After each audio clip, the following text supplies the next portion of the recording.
পবিত্ৰ আমি বুজি নাপালো কিন্তু তোমালোকতো বাহন কৰোণাময় কৃপাময় আমি যি অপৰাধ কৰিছো তোমালোকৰ চৰণত ধৰি এই অপৰাধৰ কাৰণে আমি ক্ষমা বিচাৰিছো তা সিদ্ধগণে কি কৰি দিলে ক্ষমা কৰি দিলে মানে কিন্তু অভিশাপটো আগতে দি দিলেই ক্ষমা কেনেকৈ কৰিলে ঠিক আছে বাৰু অভিসম্পাদযুক্ত হলা কিন্তু তোমালোকক এটা পৰম সম্পত্তি দি পঠিয়াইছো জয়িতে তৈতে তোমালোকৰ জন্ম নহওক কিয় অহৰ্নিশে তোমালোকৰ স্বামীৰ নাম তোমালোকৰ মুখত থাকিব তোমালোকৰ স্বামীক সদায় তোমালোকে স্মৰণ কৰি থাকিবা গতিকে হৰিক স্মৰণ কৰাটো কিমান পুণ্য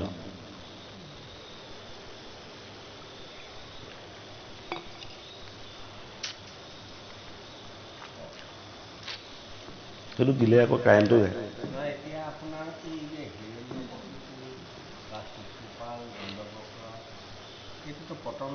পতন্ত্ৰ মানে সেইবোৰ আমাৰ মাজত আছেই দেখি আছেই তাত ভাগৱতত যিখিনি দেখা যায় সেইখিনি চব আমাৰ মাজত আছেই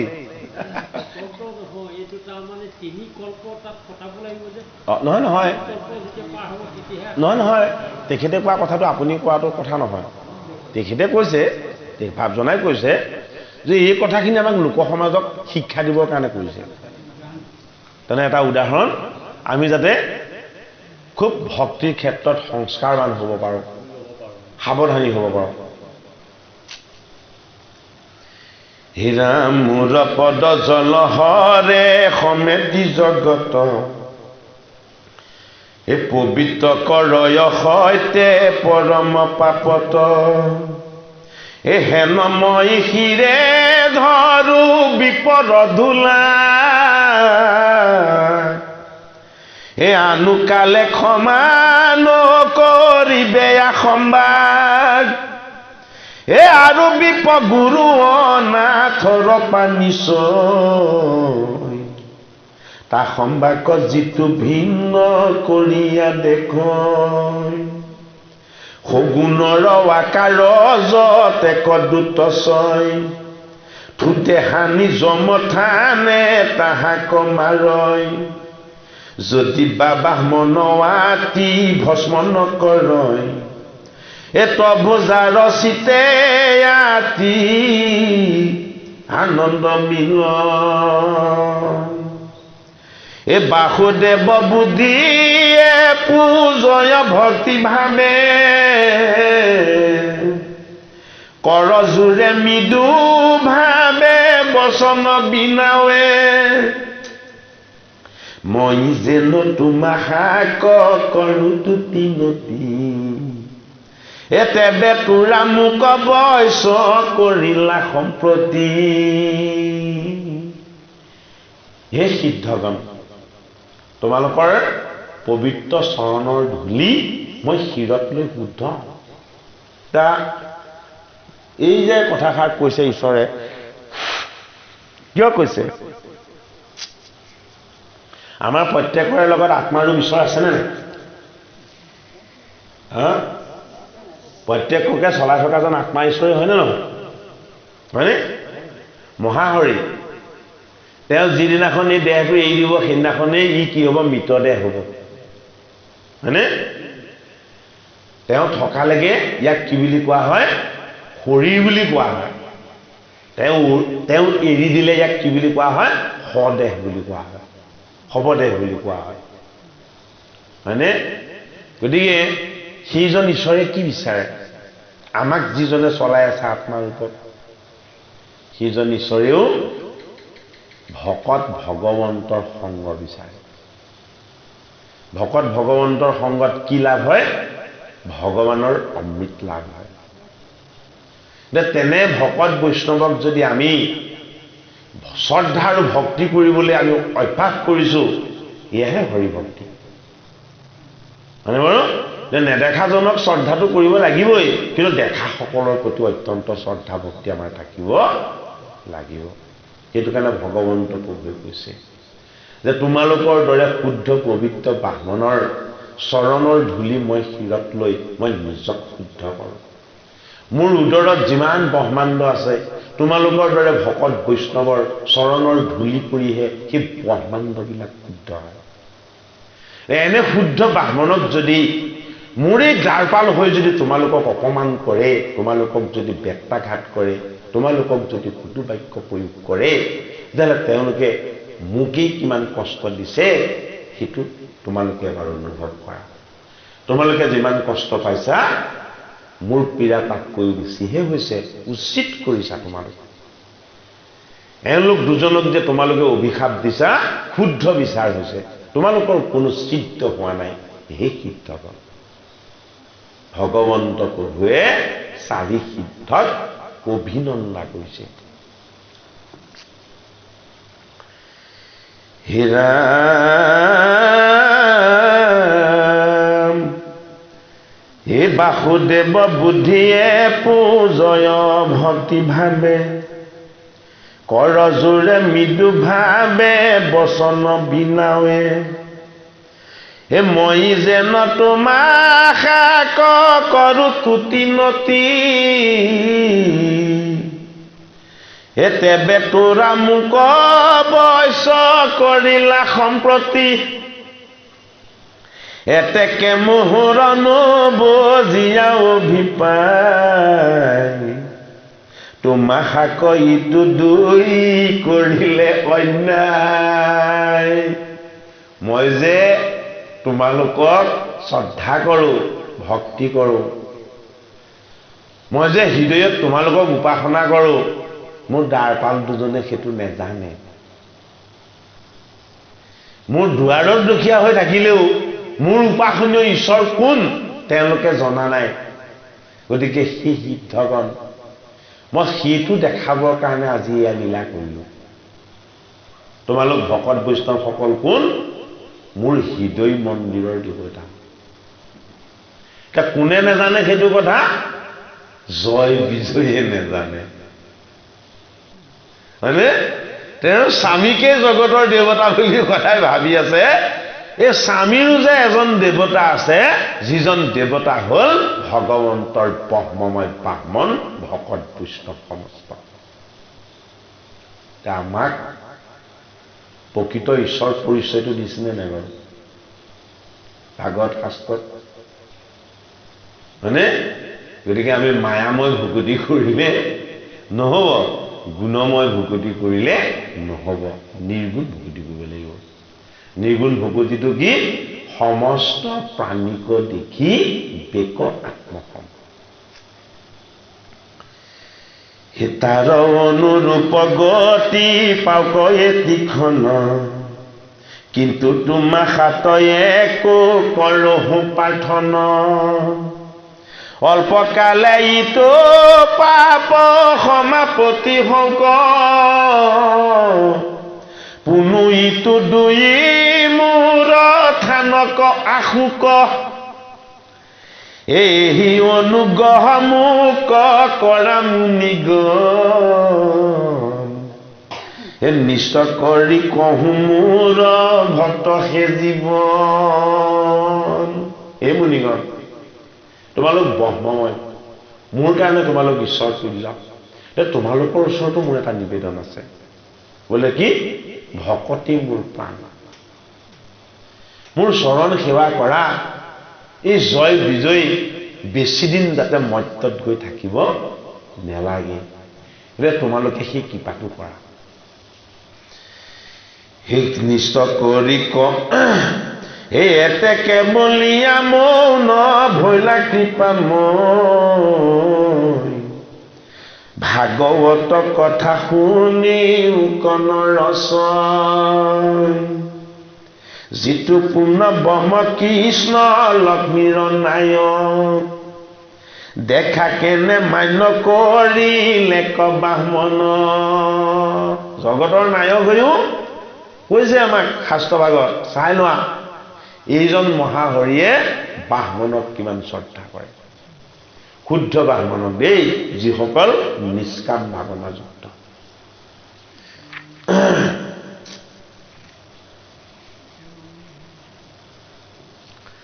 হে ৰাম বেতান আজ্ঞাক ধৰিও যত্ন কৰি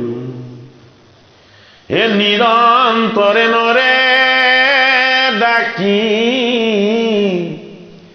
বোলা হৰি হৰি হৰি ৰাম ৰাম ৰাম ৰাম। বৈকুণ্ঠ দৰ্শন বা বৈকুণ্ঠ বৰ্ণন, জয় বিজয়ৰ অভিশাপ আৰু সিদ্ধজনক অভিনন্দন। ভাগৱতৰ ৩য় স্কন্ধৰ এই কথাখিনি বিদুৰ মহামতীক মৈত্ৰ ঋষিয়ে কৈ আছে। ভাগৱতৰ এই কথাখিনি সৃষ্টিকৰ্তা ব্ৰহ্মা, এজন বৈষ্ণৱ ব্ৰহ্মাই স্বৰ্গৰ দেৱতা ইন্দ্ৰক কৈ আছে। এই কথাখিনি পাণ্ডৱৰ নাতি পৰীক্ষিতক শুকদেৱে কৈ আছে। এয়া কি কথা? এয়া হ'ল অমৃত কথা। ব্ৰহ্মায়ে বুলন্ত শুনা দেৱগণ, আতপৰে কথা যত ঈশ্বৰ কৃষ্ণৰ পৰম মধুৰ, বাক্য শুনিয়ে হিমত মুনি সমস্তৰ শ্ৰৱণ মনৰ, আনন্দৰ সীমা নাই, এতেকে শুনয় তথাপি তাৰাৰ তৃষ্ণা বাহি মাত্ৰ যায়। যদি কুধ সৰ্পে দংশিয়াই আছয়, তভূষিতো বাক্য শুনিতা সম্বাৰ, আনন্দয় পাৰ, উপজিল মনে ভয়। পাছে মুনিগণ কৰি থিৰ মন, কৰ্ণ দিয়া শুনিছয়, পৰম গম্ভীৰ বাক্য মাধৱৰ, একেহু অৰ্থ নপাৱয়। মুনিসকলে শুনি অত্যন্ত আনন্দ পাইছে।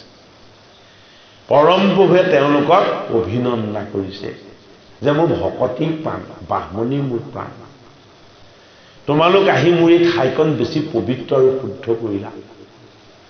তেওঁলোকে এতিয়া এই খং ৰাগ যিখন উঠিছিলে সেইখন সম্পূৰ্ণৰূপে তেওঁলোকৰ পৰা আঁতৰ হ'ল। পৰম প্ৰভুৰ দৰ্শন হোৱাৰ লগে লগে তেওঁলোকৰ ক্ৰোধ দূৰ হ'ল আৰু তেওঁলোকে নিজেই প্ৰভুক ক্ষমা বিচাৰিছে যে তোমাৰ দুৱাৰত আহি তোমাৰ দুৰী দুজনক আমি অভিশাপ দি দিলোঁ। হে প্ৰভু, আমি জীৱনত মনত পৰা আজিলৈকে একো ছিদ্ৰ বা পাপ হোৱা নাছিলে, তোমাৰ দুৱাৰত আহি আমাৰ পাপ হৈ গ'ল, কি কৰিম আমি এতিয়া? তাৰ প্ৰভুৱে কি কৈছে? তোমালোকৰ পাপ নাই, মই লোক সমাজক দেখাবৰ কাৰণে এয়া মোৰ লীলা কৰি দেখাইছো, মানে মোৰ ভকত বৈষ্ণৱ ব্ৰাহ্মণ এইসকলক যাতে মোতকৈ বেছি শ্ৰদ্ধা আৰু ভক্তি কৰে, সেয়াহে মোৰ আচল নিৰ্গুণ ভক্তি। হে ৰাম নিন্দায় অভিনন্দা নুহিবা দণ্ডকে, সংকোচ প্ৰভু কৰন্ত, এ পাছে জানিলে ক নিপতি সবক, শিক্ষাৱন্ত ভগৱন্ত, অলমখি হৰিয়া কৰ জোৰ হুয়া, বুলিবে লৈলা বচন, সভাসদ জন কৰিথি ৰমন অহৰি বোলা ঘনে ঘন হে নিগদতে মুনি খবৰ শুনাল মিপতি এ তুমি সে কেৱলে স্বামী অগতি ৰগতি মুনিসকলে প্ৰভুক কৈছে হে প্ৰভু আমি তোমাৰ ওচৰত একো নহয় নিমিত্ত মাত্ৰ তুমি কি আমাৰ দৰে অগতিৰ তুমি আচল গতি হয়নে আমাৰ দৰে গতিহীন জনৰ উচিত গতি সাধুতা তুমি আমাৰ স্বামী তুমি আমাৰ ভগৱান ঈশ্বৰ অখণ্ড ঐশ্বৰ্যশালী দেৱ কৃপাময় আমি একো স্বামীত নুবুজো আখয় হে স্বামী তোমাৰ ঐশ্বৰ্য কোনেও খণ্ডিত কৰিব নোৱাৰে ভাগ কৰিব নোৱাৰে সীমা কৰিব নোৱাৰে তোমাৰ ঐশ্বৰ্য কি অখণ্ডিত গতিকে হেনেজন অখণ্ডিত ঐশ্বৰ্যযুক্ত স্বামীৰ আমি চৰম চিন্তা কৰিবলৈ পোৱাটোৱেই আমাৰ আটাইতকৈ ডাঙৰ কাম্য অথবা কামনা স্বৰ্গতৰ নাথ হৈয়া বোলাহে নকৰি এ বামনেহে মোক অনুগ্ৰহ আছে কৰি তোমাৰ কৰুণা আৰু কৃপাৰ সীমা নাই অখণ্ডিত ঐশ্বৰ্যৰ অধিকাৰী হৈও তুমি ইমান নম্ৰ বিনম্ৰ আৰু কোমল তোমাক যেন বাহমনেহে ধৰি আছে তুমি লোক সমাজক সেইটোহে বিদিত কৰিব বিচাৰিছা অথচ তুমি জগত ব্ৰহ্মাণ্ড জীৱ সমস্তজনক ধৰি আছা সেইটো কাৰণে তোমাৰ মহিমা কোনেও পায় নেপায় কিন্তু আমি নিশ্চয় কৰিছো এহি মনে এ বুলি লাজতে কলো শিক্ষাৰ কাৰণে আমি তোমাৰ উদ্দেশ্যটো যদি তোমাৰ কৃপা হৈছে আমি অনুভৱ কৰিব পাৰিছো এয়া তুমি কিয় তেনেকে কৈছা তুমি লোক সমাজক শিক্ষা দিবৰ কাৰণে কৈছা ইয়াবে আমি কহ পৰমাৰ্থ যিটো কথা বিপৰ তুমি হে আত্মা ঈশ্বৰ সৰ্বথা বামনৰ ঈশ্বৰ দেৱ তুমি বিনে নাই সৈতে সৈতে সৈতে আমি কহিলো গোসাই এটাইতকৈ শ্ৰেষ্ঠ বাণীটো ৰাখিছে কোনে সিদ্ধগণে তিনি সখ্যাই কৈছে শ্ৰী হৰিশ্বৰ মানে বাৰু সত্য সত্য সত্য তিনি সত্য কৰি কৈছে কি বুলি কৈছে যে বাহমনৰ তুমি আত্মা বাহমনৰ তুমি প্ৰাণ আৰু বাহমনৰ তুমি ঈশ্বৰ তোমাতকে শ্ৰেষ্ঠ দেৱী জগতত আমি কাকো পোৱা নাই এ তুমি ঈশ্বৰ দেৱ এৰি যি হব বামন আন দেৱী দেৱীক কৰয় আৰাধন সি হব পামৰ ভাগ্যহীন দুৰাচাৰ এ কোটি কল্প নৰকত ভুঞ্জিবে নিকাৰ সিদ্ধগণে অভিশাপ অকল জয় বিজয়কে দিয়া নাই আৰু কাক অভিশাপ দি দিলে ভগৱান বিষ্ণুক নুবুজি বেলেগ দেৱ দেৱীক যি বাহমনে বুজিছে সেই সকলকো যে নবী সম্পাদ দি দিলে দিয়া কি বুলি ঘৰ মাৰি দিলে যে তুমি ঈশ্বৰ দেৱ এৰি যি হব বাহমন আন দেৱ দেৱীক কৰয় আৰাধন শিশৱ পামৰ পামৰ ভাগ্যহীন দুৰাচাৰ পামৰ মানে পাপমতি আৰু তেওঁলোক কি দুৰ্ভগীয়া ভাগ্যহীন কোটি কল্প নৰকত ভুঞ্জীৱেদিকা এটা দুটা কল্প নহয় কোটি কল্প পাপত ভুঞ্জি থাকিব লাগিব গতিকে ভাগৱতৰ ৩য় স্কন্ধৰ সিদ্ধ খবৰ যি উপদেশ এই উপদেশ যাতে আমি কেতিয়াও ভংগ হ'বলৈ নিদিওঁ এক দেও এক হেও এক বিনে নাইকিও হিৰাম তুজু পাদ পদ্মক ধৰিয়া ভক্ত চয়ন এ তুমি কালে কালে নানা ধৰাই অৱতাৰ সনাতন ধৰ্ম ৰাখিবা বাৰে বাৰ তুজু পাদ পদ্মক ধৰিয়া ভক্ত চয় অনায়াসে দুৰ্ঘুৰ পাপক নিষ্ঠৰ হেন অনুগ্ৰহ তোমাক কৰে কৰে আনে ইটো কথা বাপন ঘটয় একোঠানে চৰণ পদ্মত থান বাঞ্ছা কৰি মনে এ লক্ষ্মী যাক সেৱাৱাতি কৰে ঘনে ঘনে পৰম মংগল মূৰ্তি প্ৰভু কৃপাময় অখণ্ড ঐশ্বৰ্য সৰ্বগুণৰ আলয় বিপৰ ধুলায়ে তাক পবিত্ৰ কৰয় এ আমি নিশ্চয় কহো ইটো কথা নঘটয় হে জগতৰ হৰি এইটো কথা যাতে ক'তো নঘটে আৰু কি নঘটে বোলে বিপৰ পদৰ ধূলিয়ে জগত পবিত্ৰ কৰে বুলি এইটো যাতে ক'তো নঘটে কি ঘটিব লাগিব বোলে তোমাৰ পদৰ ৰেণুৱে সকলোকে শুদ্ধ কৰিব কিন্তু তুমি আমাক সেই কৃপা কৰিবা সিদ্ধসকলে ভগৱন্ত প্ৰভুক কৈছে এ যতে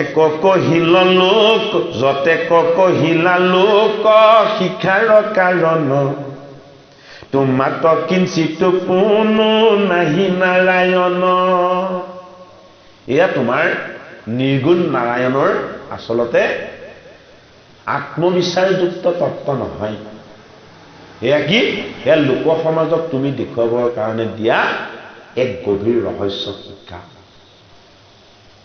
বামনক তুতি নতি কৰা যত যত ইটো জীবু লীলা পৰমাৰ্থ বিচাৰত আবে প্ৰভু আমি এক কৰো নিবেদন এ তোমাৰ কিংকৰ দ্বাৰ পাল দুয়োজন এ দণ্ড বা প্ৰসাদ যেন লাগে কৰাবা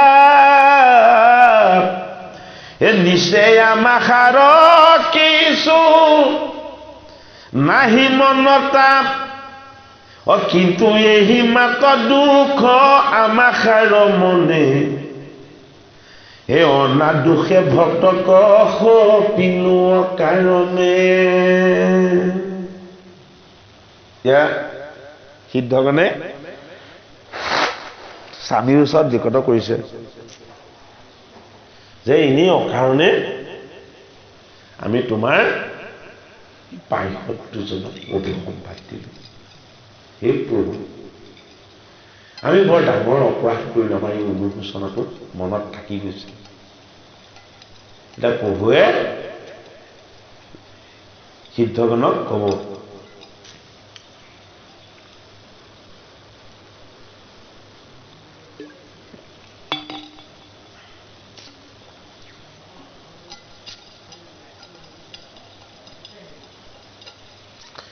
তাৰমানে আমি একো দুখ নোহোৱাকৈ তোমাৰ পাইসত দুজনক আমি অভিসম্পাদ দিলোঁ আমাৰ সেইটোকে মনৰ কষ্ট হৈছে কি বুজালে ব্যক্তাঘাত কৰিলে, কোবালে, কটু বাক্য প্ৰয়োগ কৰিলে, তাৰ পাছতো হৰি দৰ্শনৰ পাছত, ঈশ্বৰৰ স্পৰ্শৰ পাছত, ঈশ্বৰে প্ৰভুৱে যেতিয়া কৈ দিলে তোমালোকক প্ৰহাৰ কৰা নাই, মোকে প্ৰহাৰ কৰিলে, মানে বাৰু যদি প্ৰহাৰটো তোমাকেই কৰিলে তেতিয়াহ'লে আমিও অভিসম্পাত কিয় দিলোঁ? ভুল কৰিলোঁ আমি, মানে বাৰু এতিয়া কিয়নো তেনেকুৱা কৰিছে প্ৰভুৱে? আৰে সিদ্ধজনে কায় বাক্য মন সমস্ত হৰিত অৰ্পণা কৰি গৈছে। হৰিত অৰ্পিত বস্তুৰ ওপৰত তেওঁলোকে অধিকাৰ সাব্যস্ত কৰিব বিচৰা নাই, কিন্তু ক্ৰোধৰ বশৱৰ্তী হৈ যে বাক্য ৰাখি দিলে। এতিয়া সেইটোকে তেওঁলোকে স্বামীৰ ওচৰত স্বীকাৰ কৰিছে। যাৰ ওচৰত স্বীকাৰ কৰিলে সকলো পাপ কি হয়? দূৰ হয়।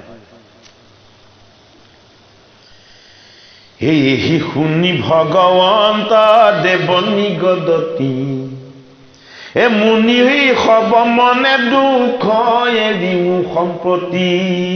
এই মুনিসকল, এতিয়াও তোমালোকে মনত দুখ লৈ থাকিব লাগেনে? এ তোমাষাৰ অপৰাধ কিছু নাহি কয়, এ মই খেদিয়াইলো সাপ জানিবা নিশ্চয়। এতিয়া ভগৱন্ত প্ৰভু কিমান নিৰ্মল আৰু পবিত্ৰ, হয়নে? কিমান কপট শূন্য তেওঁ। অভিশাপ তোমালোকে দিয়াই নাই। কোনে দিলো বুলি ক'লে? বোলে মইহে দিলো অভিশাপ, হয়নে বাৰু? গতিকে কৰ্তা আচলজন কোন আমাক দেখাইছে। ইয়া বৰ অসাধাৰণ পাঠিভাগ। তৃতীয় স্কন্ধত বৈকুণ্ঠ বৰ্ণন, জয় বিজয়ৰ অভিশাপ আৰু সিদ্ধগণক অভিনন্দা। এই ভাগ পাঠত শৰণ, ভজন, ঈশ্বৰ তত্ত্ব সমস্তখিনি একত্ৰ হৈ আছে। হৰি দৰ্শনৰ যিটো ৰহস্য, এই ৰহস্যটো এই পাঠভাগত অন্তৰ্নিহিত হৈ আছে। সেইটো কাৰণে কোনে কৈছে? বৈষ্ণৱ ব্ৰহ্মাই কৈছে, সাধাৰণজনক কোৱা নাই দেই। স্বৰ্গৰ ৰজা পাতি থৈছে ভগৱন্ত ইন্দ্ৰ, হয়নে? সেইজনে গৈ ব্ৰহ্মাত শৰণ ল'লত ব্ৰহ্মাদেৱে কৈছে। কাক কৈছে? আগৰ জনমত যম ৰজা আছিলে, মাণ্ডব্য ঋষিৰ অভিসম্পাতত নৰ হৈ জন্ম ল'লে দাসীৰ গৰ্ভত। সেই শুদ্ধ জীৱ ধৰ্মৰ ৰজা বিদুৰ মহন্তক কৈছে। কোনে? মৈত্ৰ ঋষি। আৰু গংগাৰ পাৰত পাণ্ডৱৰ নাতি পৰীক্ষিতক খুব ভগৱানে কৈছে। যজ্ঞ কৰি কৰি গোটেই গাটো ধূম্ৰবৰ্ণৰ কৰি দিলে। শুনিবলৈ পালে বোলে পৰীক্ষিতে 7 দিনতে মোক্ষ লাভ কৰিলে। তাৰ ঋষিসকলৰো মন আনন্দেৰে ভৰি পৰিল। নৈমিষ ক্ষেত্ৰত সৌন সহস্ৰ, সৌন সহিতে 28 সহস্ৰ ঋষিক কৈ আছে এয়া কথা। এয়া কি কথা? এয়া হল অমৃত কথা। হেৰা মৃত্যু দুই সাক্ষাৎ সুৰ জুনি যায়, কোধে মনে মোক চিন্তি বেক সৰ্বদাই। এ পাছে অল্প কালে মোৰ সমীপে সুক, এই মাত অনুগ্ৰহ কৰা মুনি লোক। মুনি সবে শুনি হেন কৃষ্ণৰ বচন, এ গুচিলে ক দুখ হৰি হিত ভৈল মন।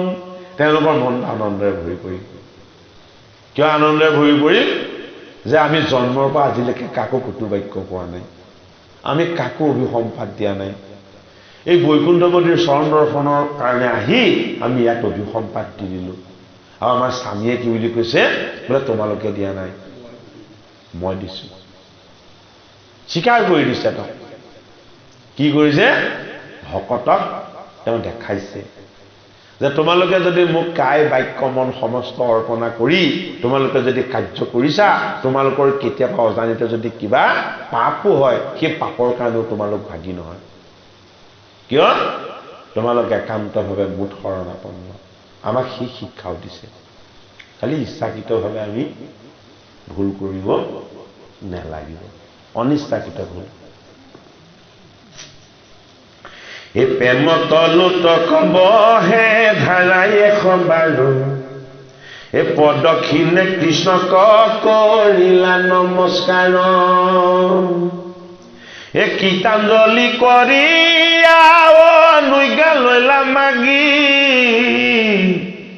আখিলা দুনাই সবে ব্ৰহ্মাণ্ডক লাগি এই বৈষ্ণৱৰ চিক প্ৰশংসিয়া সৰ্বক্ষণে হে ৰহিলন্ত চাৰিও আনন্দ কৰি মনে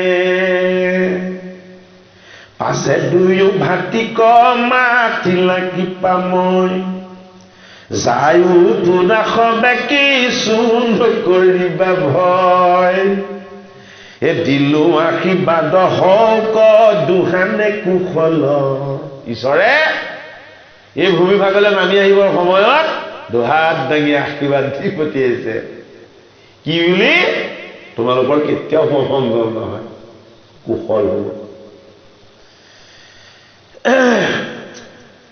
এই ব্ৰাহ্মণৰ তেজ মই নকৰো বিফল ব্ৰাহ্মণৰ ব্ৰহ্মতেজ অৰ্থাৎ এই বাক্য অভিশাপ মই বিফল নকৰো তোমালোকক মই আশ্বাস দিছো তোমালোকে অকণো ভয় নকৰিবা কিয় মোৰ আশীৰ্বাদ থাকিব তোমালোকৰ কিয় হে ৰাম আৰু তোৰা লক্ষ্মীক কৰিলা নিবাৰণ এ তেওঁ ক্ৰোধে পূৰ্বে এহি বুলিলা বচন এহি জানি তোৰা দুয়ো যায়ো এতিখন বৈৰী ভাৱে সদা মোক কৰিও স্মৰণ এ ঘূৰব মদন সাপ কৰিয়া বিনা কোনো অল্প কালে আহি পাইবা মোৰ পাশ এ বামনৰ সাপ ইটো নিমিত্তে সে ভৈলা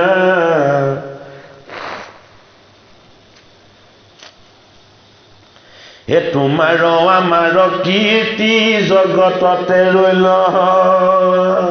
বামনৰ এই অভিসম্পাদটো এটা নিমিত্তহে এই মোৰ পাৰিষদ দুজন জগতত তোমাৰ লগতে আমাৰ আৰু আমাৰ লগতে তোমাৰ কীৰ্তি আৰু যশ বাঢ়িব এতিয়া কাৰ যশ গুণ বাঢ়িব ভগৱন্ত প্ৰভুৰ লগতে ভগৱন্তৰ এই পাৰিষদ দুজনৰ হে ৰামজি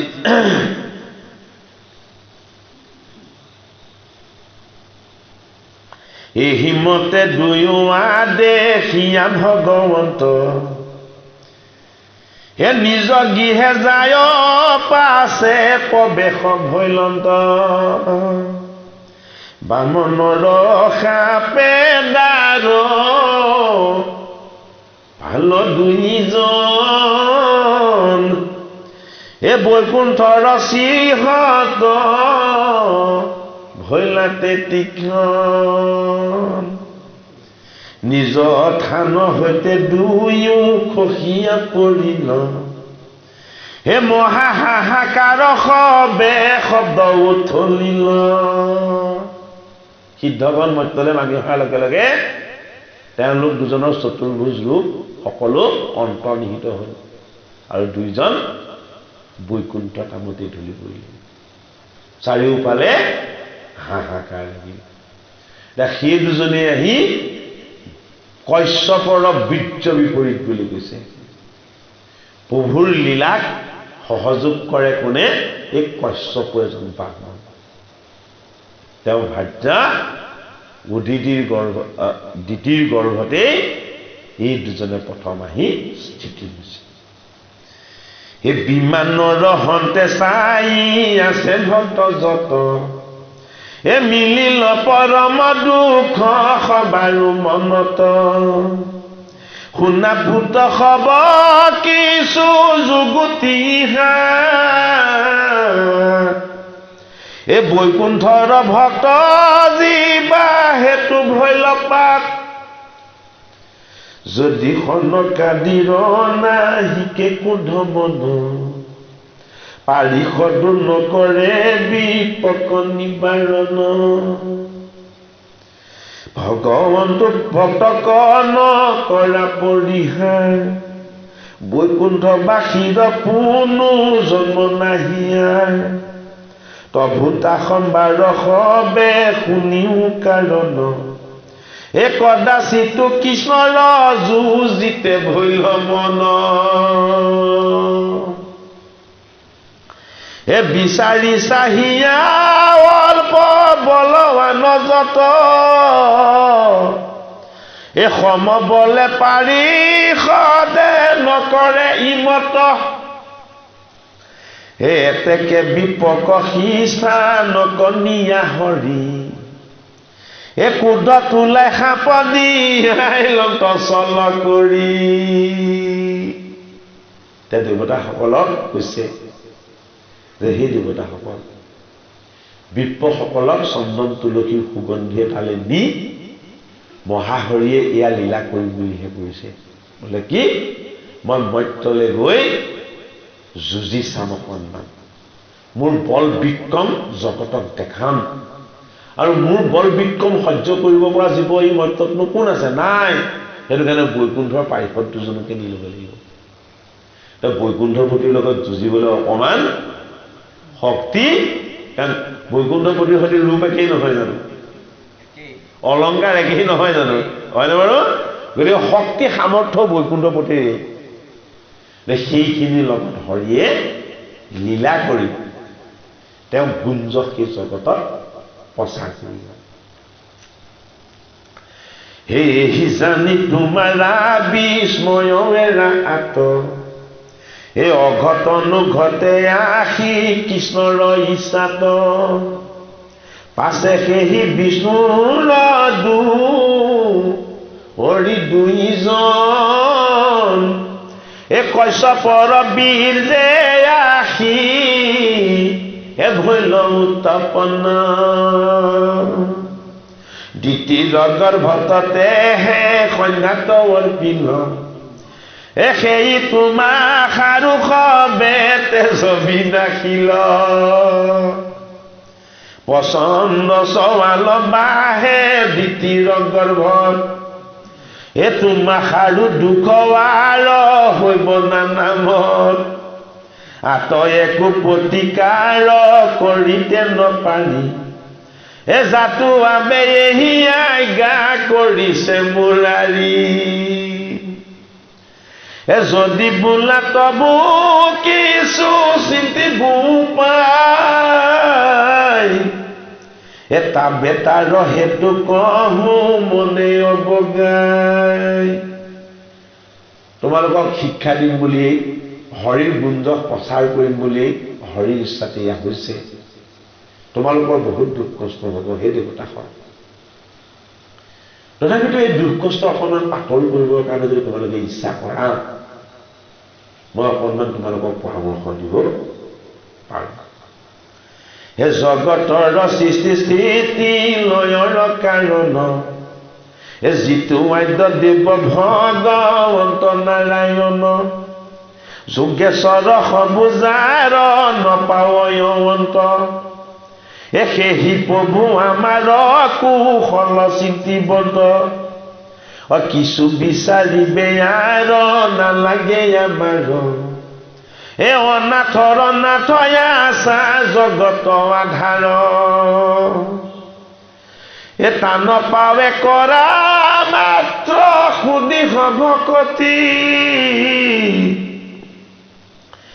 হৈবে কমলুৰ সিদ্ধি এৰাই দুৰ্গতি কি বুলি পৰামৰ্শ দিছে এই জগতক সৃষ্টি স্থিতি লয়ৰ হেতু অৱতাৰ লোৱা এইজন মহাহৰিক তোমালোকে শৰণ লৈ ভক্তিভাৱে ভজনা কৰা কি হ'ব সেইজনৰ কৃপা লাভ হ'লে তোৰ দুৰ্গতি দূৰ হ'ব হে যায় নিজ স্থানে সমে এৰায়ো ভয় কৃষ্ণ ৰেখে বাক্য মাত কৰিও নিশ্চয় হে ৰাম বহু বাৰ হৰি খন্দি হে বন্দনা নাকলে অয়ু বাৰ নিস্তাৰক অনন্ত শিকে আমাৰ ইষ্টদেৱ প্ৰভু ভগৱন্ত অনাথ দাসক হৰি আপুনি ৰাখন্ত এতেকে বোলতে জিলা প্ৰেম ভাৱ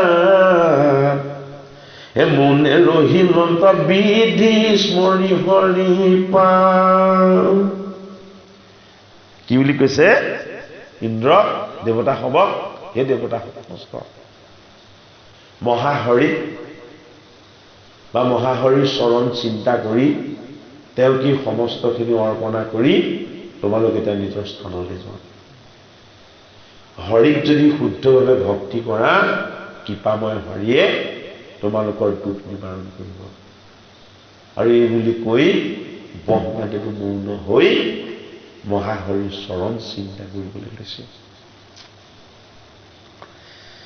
হে ৰাম বহুবাৰ হৰি খনি বন্দনা নাকৃষ বাৰ নিচাৰ কৰন্ত শিকে হে ৰামে কমন হুয়া সবে এ শুনা নৰ নাৰী ও কৃষ্ণ কথা বিলে একো এ নাহি উপকাৰী ঈশ্বৰৰ ইচ্ছা কণে দেখা কৰি মন বৈকুণ্ঠৰ ভকত কৰয় পতন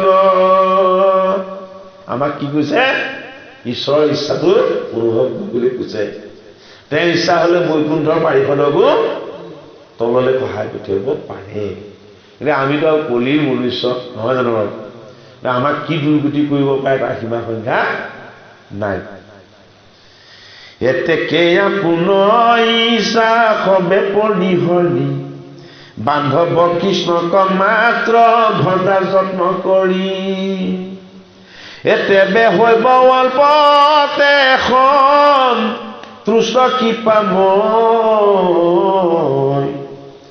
এ হৰি প্ৰীতি ভৈলে কিছু নাহিকে সংশয় হে ৰাম প্ৰভু কৃষ্ণ দেৱৰয়ে কান্ত ভক্ত ছয় হে মুখ্য আদি কৰি একো হে ইচ্ছা নকৰয় ভকতিৰ ফল তাৰা ভকতিকে চাৱে নিৰন্তৰে ভাগৱতে এহি অৰ্থ গাৱে ভগৱানৰ বা নিৰ্মল ভকতিৰ বাহিৰে ভগৱানৰ ভকতে একো নিবিচাৰে কিয় কৃষ্ণ ভকতি নিষ্কাম কিন্তু এটা কথা কি জানে ছাৰ এইটোতো আগৰ বস্তু মানে ধৰকচোন আদি সত্য যুগে আছিল এক হৰিণাকে মই গোসাত পাইছিলোঁ দেৱ সবে গুপ্ত কৰিলে কৰি মানে আদিৰ বস্তু কিন্তু মাজত কেনেকে হ'ল আকৌ এইখিনি কোনখিনি দেৱসবে মানে দেৱতাবিলাকে গুপুত কৰাৰ কাৰণে এই বস্তুটো হ'ল সেইখিনি আছে নহয় কাহিনী হা হৰিনাম গুপ্ত ভৈল দেৱতাৰ পূজা ৰৈল হয়নে নহয় বুলি দেৱ সবে কৰে গৰ্ব হয়নে নহয় শংকৰ স্বৰূপে আহি কি কৰিলে সকলোৱে গৰ্বটো চূৰ্ণ কৰি দিলে আগতে আছিলে আদি সত্য আগতে আছিলে কাৰণে সিদ্ধগণে তেওঁৰ নামহে লয় ব্ৰহ্মাদেৱেও তেওঁকহে চৰণ চিন্তা কৰে মহাবৈষ্ণৱ শিৱই তেওঁকহে উপাসনা কৰে হয় নহয় তিনিজন কিন্তু সেই তিনিজনেও বিষ্ণুকে ভজে সেইটো কাৰণে আকৌ গাই চুৰি কৰিবলগীয়া হ'ল দাপৰ যুগতো আহি কৃষ্ণৰ গাই চুৰ কৰি দেখুৱাইছে আমাকে কৰি দেখুৱাইছে নহয় জানো বাৰু কৃষ্ণক ঈশ্বৰ বুলি চিনি ব্ৰহ্মায়ো নাপায় আমিনো ক'ত পাম হয়নে বাৰু যিজনক চিন্তা কৰি তেওঁ গোটেই জীৱন সাধনা কৰিছে সেইজনকে ব্ৰহ্মাই চিনি পোৱা নাই গতিকে আমাকো শিক্ষা দিছে তোমালোক কলিৰ মনুষ্য কৃষ্ণক কি চিনিবা হেৰা মাৰু গুণি চাবা কলি মিলাইলে বিঘাত এ ধৰ্ম নষ্ট ভইলে পাপ বাহিল ইহাত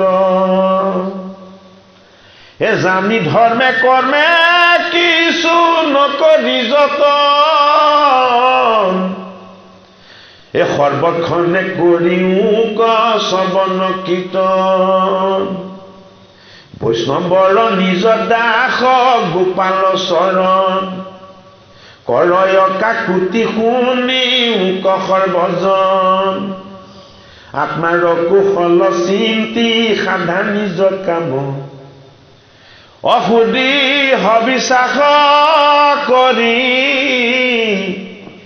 বোলা ৰাম ৰাম এ হৰি ৰাম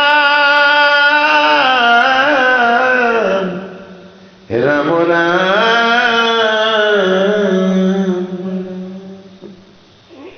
আজিলৈ ইমানতে ৰাখিছো অহা পাঠভাগ হ'ব দ্বাবিংশ অধ্যায় হিৰণ্যাক্ষ হিৰণ্যকশিপুৰ জন্ম হিৰণ্যাক্ষৰ দিগ্বিজয়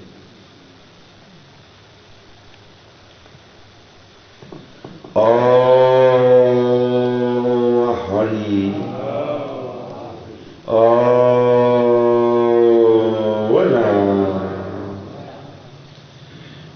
অপৰাধ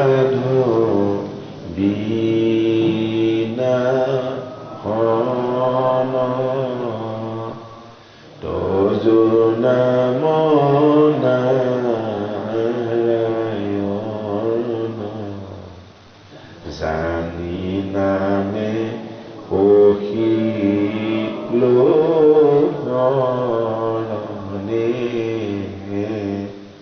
আনগতি নাহি কেমৰণে অপৰাধ ক্ষমা কৰি তুমি নাই শিলহৰি মোক ৰক্ষা কৰিও চৰণে ৰাম মোক ৰক্ষা কৰিও চৰণে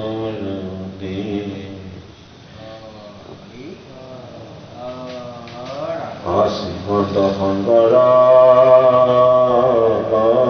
হৰি ভকতৰ জানা যে কল্পতৰু তাহান্ত বিনাই নাই নাই নাই আমাৰ পৰম গুৰু